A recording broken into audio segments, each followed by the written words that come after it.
meantime, I saw some discussion on social media yesterday from some overly excited Falcon fans, and I love hope and excitement. I think it's great, and when we're Falcon fans, we need all the hope we can get. But I just can't co-sign this one. It feels like some straw man stuff, but still worth kind of having fun with. So here's the tweet I saw.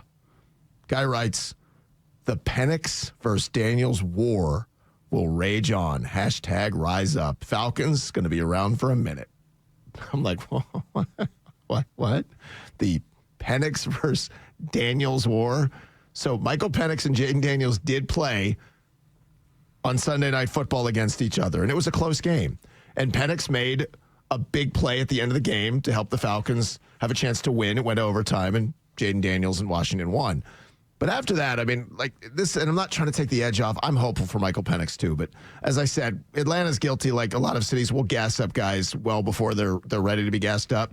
Michael Penix on that Sunday night was 19 for 35 passing, completed 54% for 223 yards with a touchdown and a pick, and he had 3 yards rushing. Fine numbers for a rookie starting his third game. There's nothing wrong with that at all. It's not a criticism. Those are fine numbers. First, that was his second game he started. It was on the road. It was a Sunday night. He had some bad throws, some misses. Normal. Jayden Daniels was starting his 16th game. He completed 24 passes in his 36 attempts for 67%. He threw for 227, 3 touchdowns in the air, and rushed for $127, and had the game-winning throw in overtime to Zach Ertz. So the game was close, but I mean, the two quarterbacks were incredibly different that night, and they should have been. Jayden had played 15 weeks going into 16. Michael had played 1 week against the Giants, so it's not a criticism of Michael. It's just to say there's no Penix-Daniels war. No. That's a storyline you could. You know what I hope? I hope that this is the game we refer back to in a decade and it turns into Manning and Brady. That'd be great, but let's also consider they shouldn't be close right now. Jayden played 20 games. Think about that for a second. He played his 17 regular season. They made it to the NFC Championship. So they won on the road in the playoffs. They won 2 playoff games, and he started 20 games. And I want to tell you also, Jayden, out of the gate last year, he wasn't throwing incomplete passes. He's complete like 85% of his passes early. Michael started 3 games. Yeah. I mean, it's not Michael's fault. He went 1-2. He did a lot of things that young quarterbacks do, but I'm also very hopeful and very excited about Michael. But all that is today is hope and projection. Daniels has done it for a full season. So, again, I hope the Daniels-Penix thing becomes a thing. But today it's not a thing. It's not a war. It's not the beginning of the war. I hope it turns, because it was Manning versus Brady. Even in the playoffs, that would be awesome. It was after the Washington game.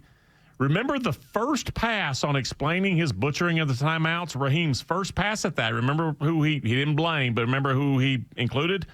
I thought we would get that playoff. I thought we would get it to the line a little sooner. I thought we would reset that, or re-rack, or whatever phrase.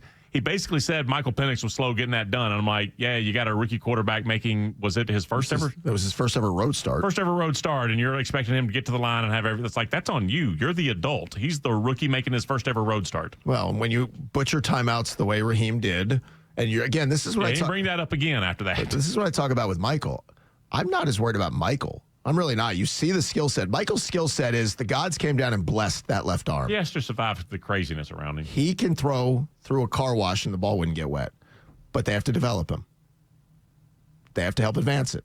They have to help coach well around it. So those are things that that's the chaos I always talk about. I don't think much of Dan Quinn. I think the audience knows that. But Cliff Kingsbury and that offensive staff must know their business, because they did a hell of a job with Jayden Daniels. For year 1, that was development. He got better every week. They made stuff easy for him when they needed to. They put more on him as they thought he could handle it. And then what he did in the playoffs, that Detroit game, we can only hope and pray that Michael Penix, if I told y'all a year from now, the Falcons are in the second round of the playoffs, they're at the number 1 seed, whoever that is in the NFC, and Michael has a game like that, God, sign up right now. But you know how unrealistic that sounds? Now, rental car companies will sell their cars after like 2 years. You can get some really good deals. I think that's like Debo. I think the Commanders just kind of bought a Mustang from a rental car company. Like, it might still be fun, like just for a little while, but they're not into it a 5th-round pick. That's being aggressive and saying, we have a young guy who might be special. Let's invest a 5th-round pick and the last money of this 3-year deal that he had. Like, that is a fantastic move because there's only upside. You're not into it for anything except the money. And the money, that's one thing the Commanders have a lot of. Yeah, they do. So give him a weapon, a fun weapon to play with. And if Debo's Debo again and he's motivated and it's a contract year and all that, my goodness, win all around.